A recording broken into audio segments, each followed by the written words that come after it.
CCTV रे कैद है मारपीट गंजाम जिला बेगुनियापड़ा थाना अंचल में निर्वाचन परवर्ती हिंसा घटनार सीसीटीवी फुटेज सामना को आसी।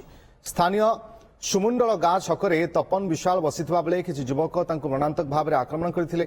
सीसीटीवी रे कैद होइतिबा दृश्य रे तपन को ऊपर काठ फालिया रे पिटी चलिथिला युवक जनक।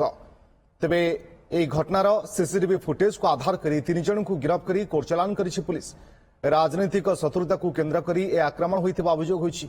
तपन एक राजनीतिक दल सहित संपृक्त थिबा बेले अन्य एक गोष्ठी तांको उपरकू आक्रमण करथिले। अन्यपटे तपन को गुरुतर अवस्था रे एमकेसीजी मेडिकल रे भर्ती करा जायछि।